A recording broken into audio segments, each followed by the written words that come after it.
अहिले हामीलाई बत्ती पुगेको छैन, लोड सेडिङ छ, हिजो पनि थियो आज पनि छ।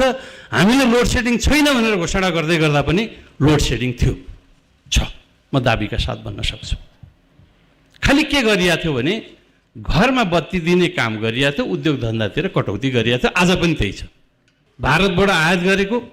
र यसले गर्दा हाम्रो केही लोड सेडिङ हट्या जस्तो अनुभूति भएको छ। त्यस कारणले उज्यालोको नायक भने उहाँ होइन है, बरु यो धन्यवाद भारत सरकारलाई दिउँ, निजी क्षेत्रलाई दिउँ।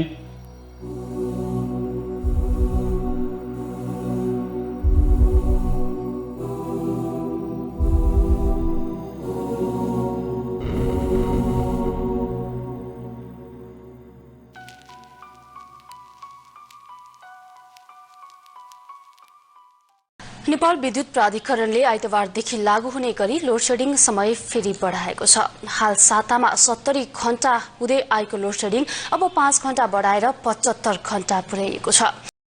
पछिल्लो समय नेपाल विद्युत प्राधिकरणले नजिकिएको प्रवेशिका परीक्षालाई मध्यनजर गर्दै 1 घण्टा लोड सेडिङको समय घटाएको छ। तर घटाइएको लोड सेडिङले परीक्षाको तयारीमा रहेका विद्यार्थीले आफूलाई कुनै राहत नभएको गुनासो गरेका छन्। बत्ती त गएकै हुन्छ, दिनमा 5-6 घण्टा आएको मात्रै, हामी हुँदा पनि बत्ती हुँदैन, अनि इन्भर्टर पनि चार्ज गर्न अझै बत्ती पुग्दैन, अनि पढ्ने बेला यस्तै क्यान्डल हालेर नै पढ्नु परिरहेको हुन्छ। हामीलाई एकदम गाह्रो हुन्छ पढ्न। हामी मात्रै छैन होला यस्तो दुःख गरेर पढिरहेको छ, हामीभन्दा नि अझै धेरैजनाले योभन्दा नि बढी दुःख खेपेर पढिरहेका छन् होला।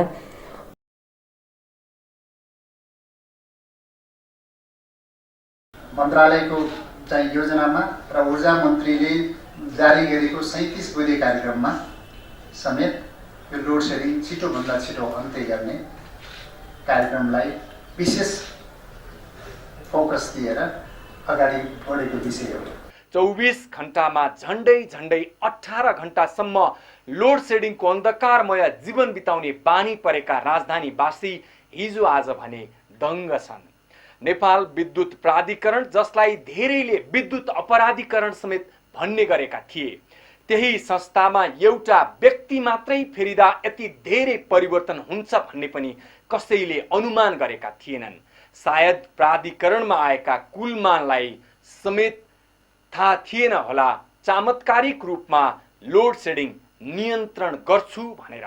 तर देशमा राम्रा काम गरेको देख्न नचाहनेहरू धेरै छन्। प्राधिकरणका कर्मचारी समेत घिसिङको विरोधमा आन्दोलनमा उत्रिए, जुन सामाजिक सञ्जालमा चर्को आलोचना खेपेपछि कर्मचारीको आन्दोलन रातारात तुहियो। प्राधिकरणमा घिसिङको आगमनलाई अस्वीकार गर्दै विभिन्न विभागका 4 विभागीय प्रमुखले राजीनामा समेत दिए। नेपालमा लोड सेडिङ गराउन विदेशबाट आयात हुने इन्भर्टर, ब्याट्री, सोलर कम्पनीका एजेन्टहरूसँग कमिसन खाएर लोड सेडिङ गर्ने कर्मचारी पनि घिसिङका लागि चुनौतीको विषय हो। घिसिङले अघि सारेको कामलाई बाधा पुर्याउनका लागि केही जल माफियाहरू खुलेर लागेका छन्। अर्कोतर्फ विद्युत प्राधिकरण भित्रको चरम अनियमितताका कारण प्राधिकरण दिन प्रतिदिन धराशायी बनाउनेहरू उनको यो कामले रुष्ट पनि हुन सक्छन्। तर उनले विभिन्न बाधालाई चिर्दै अगाडि बढ्न जरुरी छ। सधैँजसो अन्धकारमा बस्नु परेको काठमाडौँवासीहरू केही दिन यता भने लोड सेडिङको मारबाट मुक्त भएका छन्। लोड सेडिङ पूर्ण रूपमा हटाउनु चुनौती भए पनि विद्युत व्यवस्थापन, संरचनाको सुधार तथा विद्युत चुहावटमा प्राधिकरणले नियन्त्रण थालेपछि काठमाडौँ लोड सेडिङ मुक्त गर्न सहज भएको प्राधिकरणले जनाएको छ। काठमाडौँलाई लोड सेडिङ मुक्त गरिने र बिस्तारै उपत्यका बाहिरका शहरहरूमा लोड सेडिङ हटाउने प्रयास गरिने प्राधिकरणको भनाइ छ।